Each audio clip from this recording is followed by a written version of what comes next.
আল্লাহ কয় জমিনটা পরীক্ষার কেন্দ্র, শুনো আমি আল্লাহ পরীক্ষা তোরে করবই করব। আইয়ুব আলাইহিস সালাম পরীক্ষায় পড়ে গেলেন। আইয়ুব আলাইহিস সালাম দীর্ঘ 18টা মাস আইয়ুব কোনো কথা বলে না। আইয়ুব আলাইহিস সালাম আমার মালিকরে 1 সেকেন্ডের জন্য বলে না। একটা পোকা যখন আইয়ুবের জিহ্বাতে আঘাত করেছে, আইয়ুব এবার চোখের পানি ছেড়ে দিয়া বলে, ও দয়ার মালিক, ও দয়ার আল্লাহ, আপনি আমার সারা অঙ্গ পোকা দিয়া খাওয়া ফেলেন, আমার কোনো আফসোস নাই, কারণ অঙ্গগুলো দরকার নাই, আপনার ডাক্তার মালিক। ও দয়ার আল্লাহ শুনেন, আমি যত বড়ই অসুস্থ হই, আপনারে জবান দিয়া যখন ডাকছি, এই ডাকের ভিতরে বড় মজা পাই। ও দয়ার আল্লাহ, আমার জিহ্বাটা আপনি কেড়ে নিয়েন না, এই জিহ্বা দিয়ে আপনার ডাকের মালিক। ও দয়ার আল্লাহ, এই জিহ্বাটা আপনি কেড়ে নিয়েন না। আমার আল্লাহ কয় পরীক্ষা শেষ। আইয়ুব আসলে আমার জন্যই বড় পাগল। মুহূর্তের মধ্যে আমার আল্লাহ আইয়ুবকে পরিপূর্ণ সুস্থতা দান করে। হায় হায়, কত ধৈর্য ছিল। আল্লাহ বলবেন আইয়ুব, হায় হায়, কথা একটা এসে গেল, না বললেই না। সুস্থতার পরে আইয়ুবকে বলে, ও আইয়ুব আলাইহিস সালাম, কাইফা হালুক, এখন কেমন আছো? সুস্থ হওয়ার পর আইয়ুব আলাইহিস সালাম ডাক দেয়া কয়, আল্লাহ এখন বেশি ভালো নাই। উল্টা কি কয় এখন? কয় কি এখন ভালো নাই। আল্লাহ কয় কেন ভালো নাই? এখন তো তুমি সুস্থতার নিয়ামতে আছো। আইয়ুব ডাক দেয়া কয়, রে মালিক, ও দয়ার আল্লাহ, আমি যখন অসুস্থ ছিলাম, দীর্ঘ 18টা মাস আমি বিছানায় পড়ে গেছি, আমার কেউ নাই, আমি শুধু আপনারে ডাকতাম, আপনি সকালবেলা একটু আমারে খোঁজ নিতেন, আবার সন্ধ্যাবেলা একটু খোঁজ নিতেন। আপনি সকালবেলা বলতেন আইয়ুব কেমন আছো, সন্ধ্যাবেলা আবার জিগাইতেন আইয়ুব কি হালাত। ও দয়ার আল্লাহ, সুস্থ হওয়ার পরে তো আপনি আর জিগান নাই। আমি আইয়ুব আলাইহিস সালাম সকালবেলা আপনার কুদরতি জবানের কথা শুনে আমার কলিজা ঠান্ডা হয়ে যাইত। আবার আমি অপেক্ষায় থাকতাম, আমার মালিক আমারে জিগাইবে, আমার মালিক আমারে আবার বলবে সন্ধ্যাবেলায়, ওরে আইয়ুব কেমন আছো। এই ডাকটা শোনার জন্য আমি আইয়ুব অপেক্ষায় থাকতাম। এখন সুস্থতার নিয়ামতের মালিক, এখন আপনি আমার আর জিগান না, এই জন্য আল্লাহ আগের চাইতে আমি বেশি ভালো নাই। আল্লাহু আকবার বলে। এরে নবীর উম্মতের দল, আল্লাহ হাসরের ময়দানে বলবেন, ও বান্দা কেমন অসুস্থ ছিলে, আমার আল্লাহ আইয়ুব আলাইহিস সালাম রে দাঁড় করে দিবেন। আইয়ুবের চাইতে কি তুমি বেশি অসুস্থ ছিলে? বলে না না, বেশি অসুস্থ তো ছিলাম না। ওজোর চলবে না, কোন ওজোর চলবে? চলবে না। ব্যস্ততার কথা বলবা, কঠিন ব্যবসায়ী, 2-4-10টা ব্যবসা আমার একা সামাল দিতে হয়। কখন নামাজ পড়বো, ইবাদত করব, যুক্তি দিবে আল্লাহ বহু ব্যস্ততায় ছিলাম। আল্লাহ কয় তোর ব্যস্ততা চলবে না। তোর ব্যস্ততা কতটুকু ছিল? হয়তো তুই বাংলাদেশের প্রধানমন্ত্রী, হয়তো তুই আমেরিকার প্রধানমন্ত্রী। ও বান্দা শুনো, আমার আল্লাহ বলবে, এরে সুলাইমান আয়, আমার আল্লাহ সুলাইমান আলাইহিস সালামকে দান করুক, উপস্থিত করবেন। সুলাইমান আলাইহিস সালামকে আমার আল্লাহ শুধুমাত্র একটা দেশের না, পুরা দেশের ক্ষমতা আমার আল্লাহ সুলাইমান আলাইহিস সালাম রে দান করেছিলেন। বা সুলাইমান দাদে মুলক সরুয়ারি সুদমাতিয়ে খাতেমা সদৌপুরি। সুলাইমান কেমন নবী ছিলেন? সুলাইমান আলাইহিস সালাম তার বাদশাহী শুধু জমিনে চলতো না, তার বাদশাহী বাতাসে চলতো, তার বাদশাহী পানিতে চলতো, তার বাদশাহী সমস্ত পশু পাখি সবার মধ্যে চলতো। চিল্লায়ে কোন আল্লাহু আকবার। এই সুলাইমান আল্লাহরে ছেড়ে দিছে, কতক্ষণ দিছে? দানাই বানাই চলবে না রে মুমিন, শুনো, আল্লাহর দরবারে কোনো ওযর পেশ করা যাবে না। সুতরাং অনিবার্য আল্লাহর ইবাদত লাগবে, আল্লাহ পাকের দাসত্ব স্বীকার করতে হবে, তাছাড়া কোনো উপায় নাই, তাছাড়া কোনো উপায় নাই। এখন হলো বোঝার বিষয়, আগেরটা বাদ পরেরটা শুরু, মাঝখানে বর্তমান যে সময়, এখন আপনার ভিতরে এতটুকু অনুশোচনা এসে গেল, ও হুজুর এখন তো আমি কি করব? 20 বছর আমার জীবন থেকে অতিবাহিত হয়ে গেছে, 40 বছর চলে গেছে, আমি তো আল্লাহর ইবাদত করতে পারি নাই, এখন আমার কি হালাত হবে? আমার আল্লাহ কয় বান্দা আমি জানি দুনিয়া পাইয়া তুই আমি আল্লাহরে ভুলে যাবি। এইটা হাজার হাজার বছর আগে জানেন কে? জোরে কোন কে জানেন? কারণ বানাইছেন কে? একটা কলব দিয়া বানাইছেন। আজ কলবের ভিতরে একজনের মহব্বত, কিছুদিন পরে আর একজনের মহব্বত জমা হয়ে গেল। আল্লাহ জানে আমার বান্দা আমি আল্লাহরে ভুলে চলে যাবে, আমি আল্লাহরে স্মরণ রাখবে না, দুনিয়ার মোহে পড়িয়া দুনিয়ার মায়ায় পড়িয়া আল্লাহর বান্দা আমাকে একদিন ভুলে যেতে পারে। এই জন্য আমার আল্লাহ বান্দাকে মেসেজ দেওয়ার জন্য আমার আল্লাহ কোরআনুল কারীমের ভিতরে আমার আল্লাহ স্পষ্ট বয়ান করে দিলেন, ও বান্দা বান্দির দল, 10 বছর 20 বছর বুঝি না, যখনই বুঝবা আমার মতো কপাল পোড়া আর কেউ নাই। কারণ যার যার হালাত সেই বেশি ভালো জানে। আমার হালাত আমি বেশি ভালো জানি, আপনার হালাত আপনি বেশি ভালো জানেন। কথা কোন ঠিক না বেঠি?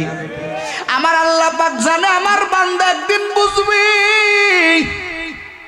আমার মতো কপাল পুরা কেউ নাই। আমার আল্লাহ বয়ান করে বললেন, এরে জমিনের মানুষ, কুলিয়া ইবাদিয়াল্লাযীনা আসরাফু, আমার আল্লাহ কয় ও আমার আদরের বান্দা বান্দির দল, কুলিয়া ইবাদি, আমার আল্লাহ মহাব্বতে ডাক দেয়, ও আমার আদরের বান্দা বান্দির দল। একটা সৃষ্টির বেলা আমার আল্লাহ বলে নাই এই সৃষ্টিটা আমি আল্লাহর সৃষ্টি। সূর্য বানাইছে আমার আল্লাহ বলে না এটা আমার সূর্য। চন্দ্র বানাইছে আমার আল্লাহ কোনোদিন বলে নাই এই চন্দ্র আমি আল্লাহর চন্দ্র। পাহাড় বানাইছেন আমার আল্লাহ, কোনোদিন বলে নাই এই পাহাড়টা আমি আল্লাহর পাহাড়। কিন্তু আমার আল্লাহ বনি আদম বানাইয়া কয়, ও ফেরেশতার দল, ও আমার সমস্ত মাখলুকাত, এই বনি আদম কিন্তু আমি আল্লাহর বান্দা। সুবহানাল্লাহ, জোরে বলেন না, আর একটু জোরে বলেন। আমার বান্দা, এটা বোঝেন আমার কি জিনিস, আমার ভিতরে কত মহব্বত, আমার শব্দটার ভিতরে কত মায়া, কত দরদ, কত ওয়েট আছে, বুঝেন? যদি বুঝতাম তাহলে আমরা আল্লাহর নাফরমানি বান্দা হতাম না। কথা কোন ঠিক না? নাফরমানি হতাম না। ভাইরা আমার, ওই ব্যাখ্যার দিকে যাব না। আমার আল্লাহকে আমার বান্দারা শুনো, যারা নিজের নফসের উপরে জুলুম করেছো, যারা নিজের নফসের উপরে জুলুম করেছো, মানেটা কি হলো? নফসু চায় নাই কিন্তু অন্যায় করেছো। একটা জিনিস মনে রাখবেন, অন্যায় যখনই করবেন তখনই আপনার বিবেক নামক বস্তুটা বাধা দেয়। কথা কয় না? দেয় কি দেয় না? জোরে কর। বিবেক প্রত্যেকটা মানুষের ভিতরে জাগ্রত। ঘুমন্ত যাদের তারা সহজেই অন্যায় করতে পারে, জাগ্রত বিবেক যাদের আছে এরা অন্যায় করতে পারে না। কথা বলেন ঠিক নেবেন? নিজের ভিতরে বাধা এক সময় আসবে, ওই বাধা অপেক্ষা করে যারা অন্যায় করে ফেলেছেন ওই অন্যায়কারীদের জন্য আমার আল্লাহ এই আয়াতে কারিমা নাজিল করেছেন, কুল ইয়া ইবাদি, ও আমার আদরের বান্দা বান্দির দল, যারা জুলুম করেছো, আসরাফু, যারা বাড়াবাড়ি করে ফেলেছো, আলা আনফুসিহিম, নিজের নফসের উপরে, নিজের শরীরের উপরে মনে চায় নাই এর উপরে অন্যায় করেছো। ওরে যুবক, তুমি মোবাইলটা নিয়ে রাত্র পার করে ফেলো, কত অন্যায় করো। ওরে পর্দার আড়ালের মা বোন, ও বোনেরা, কত অন্যায় তুমি করো। তোমার বিবেক নামক বস্তুটা তোমারে বাধা দিয়েছে, কিন্তু তুমি শোনো নাই, তুমি অন্যায়টা তখন করে ফেলেছো। আমার আল্লাহ কয়, বান্দা এখন তুমি বুঝেছো, এখন তুমি কি করবা? নৈরাশ হওয়া যাবে না। মনে হয় আমার আল্লাহ আমারে মাফ করবেন না, আমার আল্লাহ মনে হয় আমারে ছাড় দিবে না। আমার আল্লাহ কত দয়ার আল্লাহ। আমার আল্লাহ বয়ান করে বলেন, লা তাকনাতু মির রাহমাতিল্লাহ। এরে বান্দা, ও বান্দির দল, তোদেরকে আমি আল্লাহ একটা সুসংবাদ দেই, বান্দা কখনো আমি আল্লাহর রহমত থেকে নৈরাশ হোস না। মেসেজটা কে জানাইছেন? জোরে কোন কে? আল্লাহর কিসের থেকে আপনারে বলবে আমি আল্লাহর রহমত থেকে নৈরাশ হোস না। আমার আল্লাহ পাক, কারণ আল্লাহ পাক বনি আদমকে বড় মোহাব্বত দিয়া বানাইছেন। আল্লাহ কয়, বান্দা সব সৃষ্টির বেলায় আমি আল্লাহ বললাম কুন ফায়াকুন হয়ে গেল। এরে বান্দা, তোর বানানোর বেলায় আমি আল্লাহ কি করলাম জানো? খলাকতু বিয়াদাই, আমি আল্লাহ পাকের কুদরতি হাত লাগায় তোরে বানাইলাম। তোর শরীরের ভিতরে আমার আল্লাহর কুদরতি ছোঁয়া। ও গোয়ালপাড়ার মুসলমান, আমার আল্লাহর কুদরতি ছোঁয়া দিয়া তোমারে বানাইছে। আমার আল্লাহ চান না আমার একটা বান্দা জাহান্নামের বাসিন্দা হয়ে যাক। এই জন্য আমার আল্লাহ কয়, রে বান্দা বান্দির দল, লা তাকনাতু মির রাহমাতিল্লাহ, ইন্নাল্লাহা ইয়াগফিরুদ যুনুবা জামিআ। এরে বান্দা, তুই তো জানিস না আমি কত পরিমাণ অন্যায় ক্ষমা করতে পারি। তুই তো জানিস না আমি কত বড় অন্যায়কে আমি আল্লাহ একটা ডাকের কারণে আমি আল্লাহ তার বেকসুর মাফ করে দিতে পারি। ও বান্দা বান্দির দল, তোর নামে খুনের আসামি হইছ। তুমি হলো খুনের আসামি। কত জায়গা তোরে দৌড়ানো লাগে, অমুক উকিল ধরা লাগে, অমুক জায়গায় যাওয়া লাগে, কত জায়গায় তোমার আমার দৌড়ানো লাগে। অমুকের টাকা দিয়া খুশি করতে হয়, অমুকের অনেক কিছু দিয়া খুশি করতে হয়। আমার আল্লাহ কয়, বান্দা তুই যত বড় অন্যায় করবি, কোনো কাছে কারো কাছেই যাওয়া লাগবে না। রাত্র গভীর হয়ে যাবে, একবার তুই আমি আল্লাহরে একটু মন দিয়া ডাইকা দেখবি। ওরে বান্দা, যেই অন্যায়টা ক্ষমা করবে না, বান্দা যেই অন্যায়টা তোর গ্রহণ করবে না, তোরে দুনিয়ার সবাই তাড়ায় দিবে, কিন্তু আমি আল্লাহ তোরে তাড়ায় দিতে পারি না। আমি আল্লাহ দুনিয়ার মানুষ তোরে তাড়ায় দিতে পারে, কিন্তু আমি আল্লাহ তোরে তাড়ায় দিতে পারি না। খলিফাতুল মুসলিমিন ওমর ফারুক, মায়ার নবীর জামানার ছোট্ট একটা ঘটনা। আমার নবী রহমাতুল লিল আলামিন, আমার নবী এত দয়া, এরপরও আমার নবী এত বড় অন্যায় শুনে কি বললেন? ওমর ফারুক রাদিয়াল্লাহু তাআলা আনহু রাস্তা দিয়া যাইতেছেন, দেখে এক আল্লাহর বান্দা, যুবক বান্দা এই রকম রাস্তায় বসে বসে কান্না করতেছে। ওমরের মতো সঙ্গে দিলের মানুষ, যে ওমরের দিলটা এত শক্ত, ওমর এই ব্যক্তির কান্নার ভঙ্গি দেখে ওমরের মতো সাহাবী, যেই ওমরের কথার আগে তরবারি চলে, যেই ওমরের ভিতরে কেমন কঠোরতা জানেন? আমার মায়ার নবী এক যুদ্ধের ভিতরে বেঈমানরা আটক হয়েছে, যুদ্ধের ভিতরে মক্কার বেঈমানেরা সাহাবাদের হাতে আটক। মায়ার নবী আমার সাহাবাদের কাছে পরামর্শ চাইলেন, ও সাহাবায়ে কেরাম, এদেরকে কি ব্যবস্থা করা যায়? প্রত্যেকের পরামর্শের ভিতরে নম্রতা আছে, প্রত্যেকের পরামর্শের ভিতরে ভালোবাসা আছে, দয়াদ্রতা আছে। ওমরের মতো সাহাবী কোন পরামর্শ দেয় মায়ার নবীরে? মায়ার নবীরে ডাক দেয়া কয়, ও আল্লাহর পয়গম্বর, ও রাহমাতুল লিল আলামিন, আপনি কি করবেন জানেন? আমি ওমরের পরামর্শ হলো, মক্কার যেই বেঈমানেরা আমাদের হাতে ধরা পড়ছে, আমাদের ভিতরে কারো ভাই, কারো দাদা, কারো নানা, কারো চাচা, যার যার সম্পর্কের মানুষ আমাদের হাতে ধরা পড়েছে, সেই সেই সম্পর্কের মানুষগুলো তার হাতে তুলে দেন। কারণ এই বেঈমানেরা আল্লাহর দিন মানে না, আমার আল্লাহকে মানে না, আপনাকে মানে না। ওদের বেঁচে থাকার কোনো অপশন নাই, বেঁচে থাকার কোনো দরকার নাই। ও রাহমাতুল লিল আলামিন, ওই বেঈমানদেরকে রক্তের মানুষের হাতে তুলে দেন। যার যার রক্তের মানুষগুলো তার সিও হাত দিয়া তরবারি দিয়া দ্বিখণ্ডিত করে ফেলক। বলেন আল্লাহু আকবার। কেমন পরামর্শ ওমরের! এত সঙ্গে দিলের মানুষ ওমর।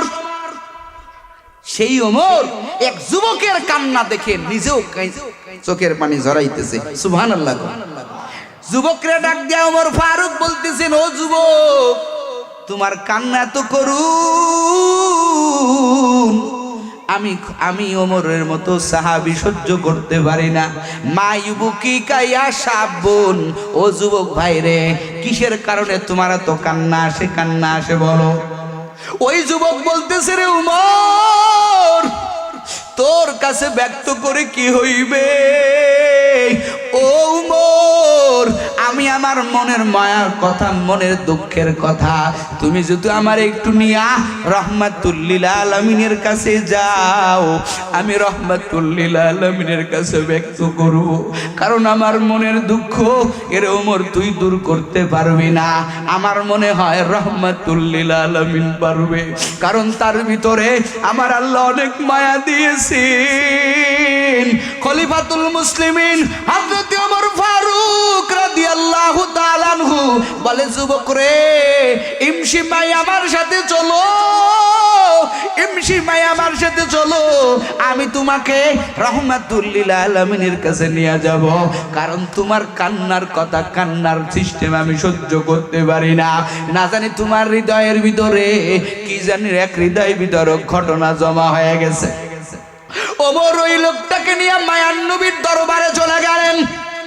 ওই লোকটাকে বললেন, ও যুবক, তুমি একটু এইখানে বসো, আমি একটু ভিতরে যাইয়া আগে মায়ার নবীর পারমিশন নিয়ে আসি। আল্লাহর বান্দা ওইখানে বসলেন। ওমর ফারুক ভিতরে ঢুকে গেলেন, যাইয়া মায়ার নবীর সামনে চোখের পানি দিয়া কান্না করা শুরু করলো। মায়ার নবী কয়, রে কি ব্যাপার রে উমর, তোর চোখে কেন পানি? ওমর বলতেছে, রহমাতুল লিল আলামিন, ও পয়গম্বর, এই পানি তো আমার এমনি এমনি আসে নাই, একজনের কান্না দেখে আমার চোখে পানি এসে গেছে। মায়ার নবী আমার ও কান্নার কথা আমারে বলল না, কোন কারণে কান্না করে, ওর কষ্টের কথাগুলো আপনারে বলবে রে নবী। এই জন্য আপনার দরবারে নিয়ে আসছি, যদি অনুমতি দেন ওরে আপনার কাছে আনবো। মায়ার নবী আমার কয়, তাড়াতাড়ি আমার কাছে নিয়ে আয়। ওই আল্লাহর বান্দা এবার মায়ার নবীর সামনে আসলেন। মায়ার নবী কয়, যুবক, কেন এত কান্না করো, বল, আমি মায়ার নবীর কাছে বল। আমার কাছে বলবি না তো কার কাছে বলবি? বল, তোর কান্নাগুলো বল, কিসের কারণে তুই কাঁদো? যুবকের কান্না আরো বেড়ে যায়, কোনো কথা বলে না। আমার মায়ার নবী কয়, কি করছো ক, তুই কি করছো? ওই লোক বলে, ইয়া রাসূলুল্লাহ, আমাকে আমার আল্লাহ মনে হয় মাফ করবে না। এই কথা বলে আর চোখের পানি ছেড়ে দিয়া কান্না করে। মায়ার নবী আমার কয়, রে যুবক, এই পৃথিবী যত বড়, এই পৃথিবীর চাইতেও কি তোর অন্যায়টা বড়? যুবক ডাক দিয়া কয়, রহমাতুল লিল আলামিন, আমার মনে হয় আমার অন্যায়টা পৃথিবীর চাইতেও বড়। আমার মায়ার নবী কয়, কি অন্যায় করছো বল? যুবক কয়, না, খালি বলে, হুজুর, আমার আল্লাহ মনে হয় আমার মাফ করবে না। আমার মায়ার নবী কয়, রে যুবক, বল, তোর অন্যায়টা কত বড়? তুই কি আমার আল্লাহরে চিনো? আমার আল্লাহ কত রহমান, আমার আল্লাহ কত রহিম, আমার আল্লাহর মতো দয়াবান কেউ নাই, আমার আল্লাহর মতো মায়ার আল্লাহ আর কেউ নাই। এরে যুবক, আমার আল্লাহর দয়ার চাইতেও কি তোর অন্যায়টা বড়? যুবক কিছুক্ষণ চুপ করে থাকার পরে বলে, ও রহমাতুল লিল আলামিন, আমার কাছে কেমন জানি মনে হয় আমার অন্যায়টা মনে হয় আমার আল্লাহর রহমত দিয়েও মাফ করবে না। একটু জোরে কান আল্লাহু আকবার। মায়ার নবী এবার কয়, বল, তোর কি অন্যায় আগে শুনে নেই। এবার যুবক বলতে যাবে, কেমন যেন ভিতর থেকে যুবকের কান্নার ঢেউ চলে আসতেছে, ভিতর থেকে ভেঙে তছনছ হয়ে যাইতেছে। যুবক এবার ঘটনা বর্ণনা করতেছে, পয়গম্বর আমার, ও মায়ার নবী আমার, আমি একটা লোক, কেমন লোক জানেন নেই? বলে আমি আমার ফ্যামিলি চালাই। কেমন করে জানেন? মায়ার নবী বলে কেমন করে? বলে যেই লোকটা মারা যায় ওই লোকটার যখন কবর দেওয়া হয়, আমি একটু নলেজে থাকি, কোথায় কোন আল্লাহর বান্দারে আজকে নতুন কবর দেওয়া হয়েছে, ওই বান্দার কবরের ভিতরে ঢুকিয়া আমি আল্লাহর বান্দা ওই বান্দার থেকে কাফনের কাপড় খুলিয়া ওইটা সুন্দর করে বাজারে বিক্রি করে আমি জীবিকা নির্বাহ করি। আমি আমার জীবন যাপন চালাই রে নবী ও রাহমাতুল লিল আলামিন। কয়েকদিন আগের মায়ার নবী আমার, আমি রাত্রেবেলা শুয়ে আছি, হঠাৎ করে আমি জানতে পারলাম অমুক জায়গা এক আনসারী মহিলা রমণী ইন্তেকাল হয়েছে, তার সবে মাত্র কবর হয়ে গেছে। আমি আর ঘরে থাকতে পারলাম না, আমার চোরের নেশা উঠে গেল। ও মায়ার নবী আমার, আমি ওই আনসারী রমণীর কবরের ভিতরে ঢুকে পড়লাম। আমি ওই মেয়েটার গায়ের 5টা কাফন টেনে টেনে খুলেছি রে মায়ার নবী ও রাহমাতুল লিল আলামিন। আমি 5টা কাফন খুলিয়া যখন কবর থেকে বাহির হব, আমার নফস আমারে ধোঁকা দিতে শুরু করলো। আমার ভিতরে আমারে কয়, ও আল্লাহর বান্দা, কত বান্দারে তুমি কাফনের কাপড় চুরি করলা, একটু তোর হাতে যেই টসটা আছে মারো। এই কবরের ভিতরে কত সুন্দর একটা যুবতী রমণীর রাইকা তুমি যাও, তোমার চোখে এত সুন্দর রমণী দেখো নাই। হুজুর গো, আমারে ধোঁকা দিল শয়তান। আমি একটু টসটা মারলাম কবরের দিকে, এখন দেখি এত সুন্দর একটা রমণী, আমি আমার লোভ সামলাইতে পারলাম না, কারণ এইখানে কেউ নাই। ও পয়গম্বর, একটা মৃত ব্যক্তির সাথে, মৃত একটা মহিলার সাথে আমি জিনায় লিপ্ত হয়ে গেছি। আমি আমার মনের চাহিদা পূরণ করে যখন কবর থেকে উঠবো, কেমন যেন আমার মনে হয় ওই মহিলা আমারে ডাক দেয়া কয়, রে আল্লাহর বান্দা, তুই কি এত বড় জালেম? আমার ফ্যামিলির লোকজন আমারে গোসল করাইয়া পবিত্র বানাইয়া আমারে কবরে রাখছে। ও আল্লাহর বান্দা, আজকে তুই কবরের ভিতরে আমার সাথে কি অপকর্মটা করলি? আমারে নাপাক বানাইয়া দিলি, তোরে আমি মাফ করবো না রে যুবক। আল্লাহর দরবারে হাসরের ময়দানে আমাকে নাপাকি অবস্থায় উঠতে হবে। তুই এত বড় অন্যায় আমার সাথে করতে পারলি। হুজুর গো, ওই কথাটা আমার কলবের ভিতরে আজও বাজতেছে, আমার কানের ভিতরে ওই কথাটা সব সময় বাজতেছে রে মায়ার নবী আমার। আমি রাতে ঘুমাইতে পারি না, শুইতে পারি না, আমি কোথাও যাইতে পারি না রে নবী। আমার মতো জালেম, এত বড় অন্যায় পৃথিবীর মনে হয় কেউ করে নাই। মায়ার নবী আমার পুরো ঘটনাটা শুনিয়া আমার মায়ার নবীর চোখ মোবারক দিয়া ঝরঝর করে পানি পড়তেছেন। আমার মায়ার নবী কয়, হায় রে, মানুষ এত বড় নিষ্ঠুর হতে পারে? একটা মুর্দা মানুষ, যেই ব্যক্তিটা নড়াচড়া করতে পারে না, সেই ব্যক্তির কোনো হুঁশ নাই, সেই ব্যক্তি হলো মরণ, এই ব্যক্তির সাথে এত বড় অন্যায় করতে পারে? আমার মায়ার নবী বলে উঠছে, আল্লাহ মনে হয় তোরে মাফ করবে না। এই কথা যখন বলছে, ওই যুবক আর দেরি করে না, একটা দৌড় দিয়েছে। বলেন না আল্লাহু আকবার। কারণ যুবক বড় আশা নিয়া মায়ার নবীর দরবারে আসছে।